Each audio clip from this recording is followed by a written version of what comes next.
Hello, welcome back to Isha vlogs. അപ്പോൾ നമ്മൾ ചെന്നൈക്ക് പോവാണ്. വാനിലാണ് പോകുന്നത്. ഫാമിലീസൊക്കെ ഉണ്ടായിരുന്നു. നല്ല യാത്രയായിരുന്നു. രാത്രി 8 മണിക്ക് കയറിയിട്ട് രാവിലെ ആയിട്ട് ചെന്നൈ എത്താത്ത കഥയാണിത്. നല്ല രസമുള്ള ട്രിപ്പായിരുന്നു. പക്ഷേ എന്താ കാര്യം എനിക്കിപ്പോൾ അവിടെ വെളിപ്പെടുത്താൻ പറ്റില്ല. എന്നാലും അന്ന് ആ ദിവസം എന്തൊക്കെയാണ് നടന്നു, എന്തൊക്കെയാണ് കുട്ടി വ്ളോഗായി പറഞ്ഞുതരാം കേട്ടോ. അങ്ങനെ ഞങ്ങൾ പോയി വളരെ ചെക്ക് പോസ്റ്റ് കഴിഞ്ഞ് ഏകദേശം ഏറോടൊക്കെ എത്താറായി. ആ സമയത്ത് ബാത്റൂമിലേക്ക് പോകാൻ തോന്നി. പിന്നെ വിശക്കാൻ തുടങ്ങി. രാത്രി വാനിലായിരുന്നു, ഉറക്കൊന്നുമില്ലാത്തതുകൊണ്ട് ഞങ്ങൾ അപ്പുറത്തൊരു ചായ കുടിക്കാൻ, കുറച്ച് ലൈസ് കഴിക്കാൻ വിചാരിച്ച് പോയി. അങ്ങനെ ഞങ്ങൾ ലൈസൊക്കെ കഴിച്ചുകൊണ്ടിരിക്കുമ്പോഴാണ് ഒരു കാര്യം ഞങ്ങൾ ഓർത്തത്.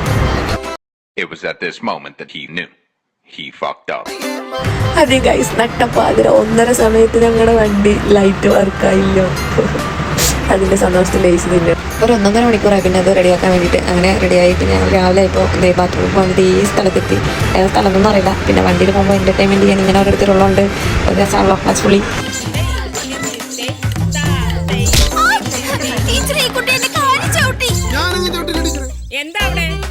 അങ്ങനെ അതൊക്കെ നോക്കിയിരുന്നു. രാവിലെ സമയം പോയത് അറിഞ്ഞില്ല. പക്ഷെ പറയാതിരിക്കാൻ വയ്യ, ഒടുക്കത്തെ ബ്ലോക്കായിരുന്നു.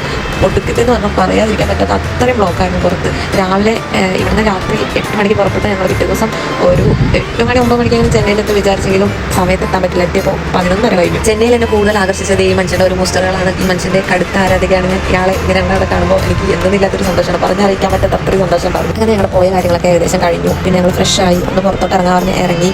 അവിടുത്തെ ഈ കുഞ്ഞു കുട്ടി അമ്പലങ്ങളും പിന്നെ അവർ ഈ മെയിനായിട്ട് കോലിടുന്നൊക്കെ കാണുന്നതിന് പ്രത്യേക ഭയങ്കര. പക്ഷേ സഹിക്കാൻ പറ്റാത്ത അവിടെ നാട്ടം മാത്രമാണ്. അങ്ങനെ ചേച്ചിയുടെ വീട്ടിൽ പോയപ്പോൾ കണ്ട കാഴ്ചയാണ്.